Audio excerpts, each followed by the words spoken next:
Welcome everybody to Go Local Live. I'm Josh Fenton, CEO and co-founder. There's a lot of news this morning in Rhode Island.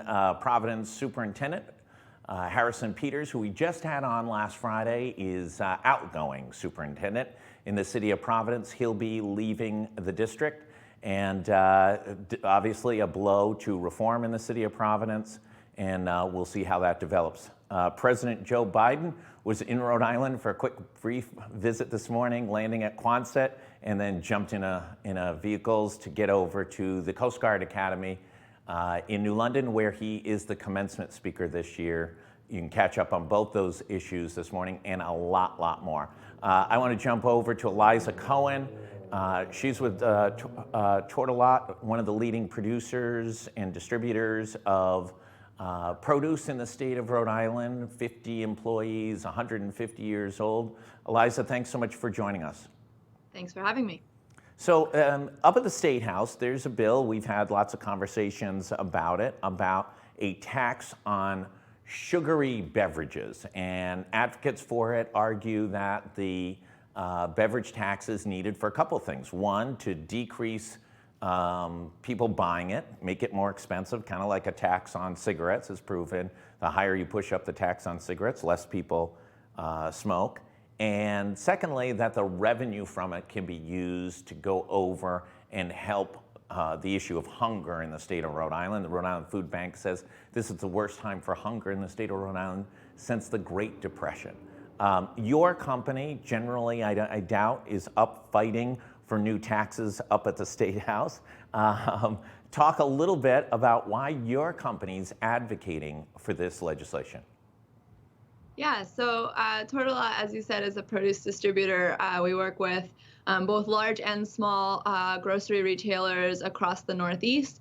In Rhode Island, we work with family-owned grocers all the way to national chains. And what's really important to us about this bill is that it's actually an investment in the grocery industry. And the funds for this would be used for a SNAP incentive program. And the way that that program works is that folks who are using SNAP benefits, or formerly known as food stamps, at their local grocery store would have additional funds to spend on healthy fresh fruits and vegetables. We think this is a really important opportunity for Rhode Island for a couple reasons. One is that this could be up to $30 million investment in our grocery industry, which is so important to our communities across the state, so important to our economy, such a big source of jobs in really every community across the state and every district. And then the other is that additional funds that families would have to spend on healthy food have a tremendous public health impact on, as you said, hunger and the ability to eat the nutritious, healthy food that families really want. And we think that, as a grocery industry, what we're here to do is to sell food and to sell healthy food and to feed our communities. And this would be a huge investment and would have huge impact on public health. We, as you mentioned, we spend a lot of money on avoidable chronic health issues in this state, diabetes, heart disease, all of these conditions that disproportionately affect families who are living on lower incomes, that just doesn't have to be happening. And so we think that this is a really important opportunity to both invest in our local grocery industry and support families in eating healthy food and having healthy outcomes for their families. So some of the industry, the beverage industry specifically, says, no, this is bad for the economy, it's bad for jobs, puts Rhode Island at a disadvantage. You're going to increase taxes. We all know how good government is at spending our tax dollars. They're much more cynical, and they point to this as being a job killer. You guys are literally in the same building, in the same industry, working with them and sometimes competing with the beverage industry, I'm sure. Talk about this juxtaposition of how two different folks working in the grocery industry have different perspectives on it. So for us, it's really about looking at the evidence. Their claims are just not borne out in other places where this has taken place. There are pilots across the country and actually across the world, both of sugar-sweetened beverage taxes as well as these SNAP incentives. And what we see in other places is that the taxes don't have a demonstrated impact on job reduction, and conversely, that SNAP incentives do have a demonstrated impact on increasing jobs and increasing sales in grocery stores. That money in people's pockets for the SNAP incentives means that people are incentivized to come to the grocery stores that are offering that incentive in the first place and spend their money on all sorts of products at that store. And then, of course, the additional funds for fruits and vegetables goes towards those additional sales. So in cities across the country where there are these programs already in place, the data just shows that jobs actually increase and that sales increase. So we're really following the numbers on this. And what's especially exciting about this opportunity is that there is this very strong national evidence base that these programs work, both for public health and for investing in businesses and building jobs. But that this is an opportunity for Rhode Island to be a national leader. As you said, Joe Biden was here this morning to show the nation that we are going to have the first statewide SNAP incentive program where shoppers can go to all of their community grocery stores and get these benefits and eat healthy food. So not only is there a wide evidence base, but this actually would be an opportunity for Rhode Island to lead the way and demonstrate that we can do this at the state level. Yeah, I mean, listen, if you want to eat a healthy diet and you read up on what are the best foods, and you want to buy some superfoods, some blackberries or spinach or whatever, it's expensive. I mean, there's no two ways about it. There's got to be a leveling of the playing field from a cost standpoint. The best food for you is in many cases extremely expensive and hard to get. This additional revenue would go over and supplement that, correct? Correct. And one thing that we think a lot about in the produce industry in Rhode Island, families get their SNAP benefits the first of the month. And we actually see throughout the month a decline in sales as those benefits run out. And what that means is it's lost sales for grocery stores. If families don't have enough purchasing power that fourth week of the month when they're preparing for rent to be due, it means they're not buying the food that they need to buy. That means families are going hungry, and it also means that grocery stores are losing sales. This investment in those families and those grocery stores is going to supplement those lost sales that we're missing out on because families do want to eat fresh fruits and vegetables. They do want to be cooking at home. This is not rocket science. We just need people to have the purchasing power to buy the food that they need. Is the supermarket industry who's sent up representatives to the State House to oppose this, is this because there's so much influence of the beverage industry, specifically, companies, corporate entities like Coca-Cola and Pepsi that control so much of the supermarket industry? No one else in a supermarket has a complete aisle, just soda, has a complete aisle almost all into itself in every major supermarket in the country.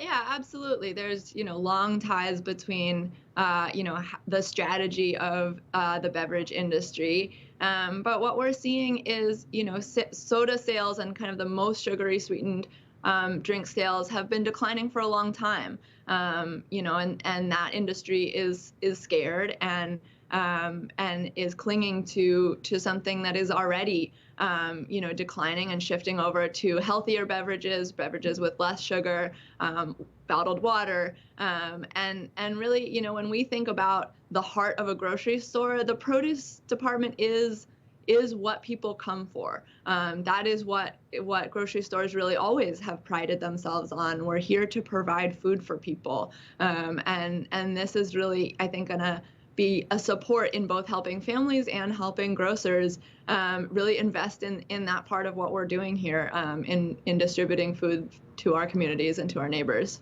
I just want to correct that. I do agree that the blackberry section within the produce section is the key place, but the secondary one is the prosciutto in the deli. Those two are the two most critical parts of any supermarket in America, from my standpoint. But I don't want to overly influence how people feel about it. This has tremendous support up at the General Assembly. You wouldn't think that a new tax would be gaining so much momentum, but I think people see the issues of hunger that have been impacted from prior to the pandemic and as a result of the pandemic, coupled with the public health benefits. If you were to get one word out to the public, or to a legislator who's undecided on this thing, what's that one message that you think it's critical that they understand?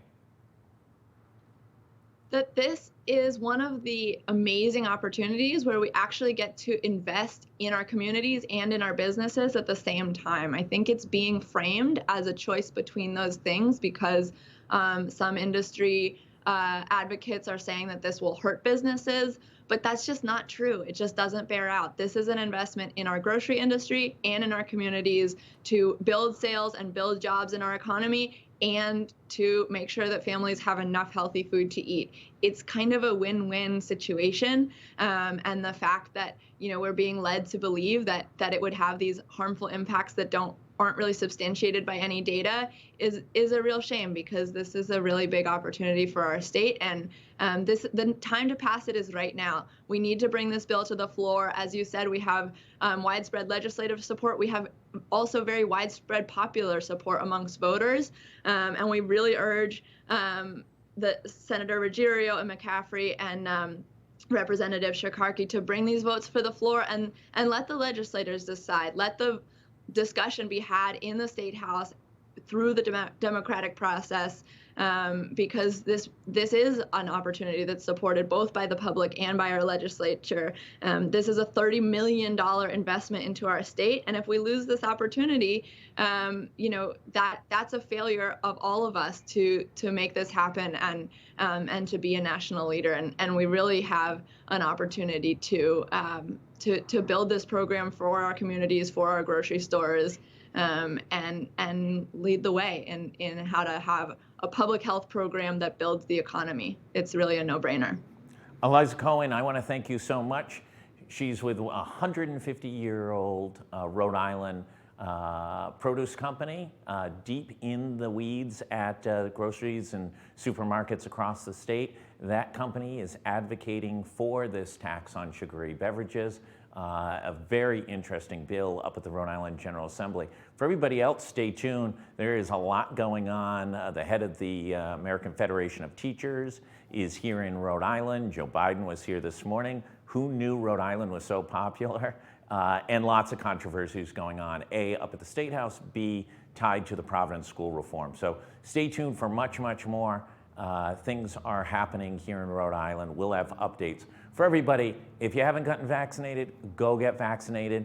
I got vaccinated, both shots. On Saturday was my 2 weeks of waiting. It was great. I'm going out for lunch in a little bit up on Federal Hill to meet some people. It is a game changer in your life. It'll make you feel better. It'll keep you healthy, and it'll keep your friends and family healthy. Everybody stay tuned and stay healthy. Thank you.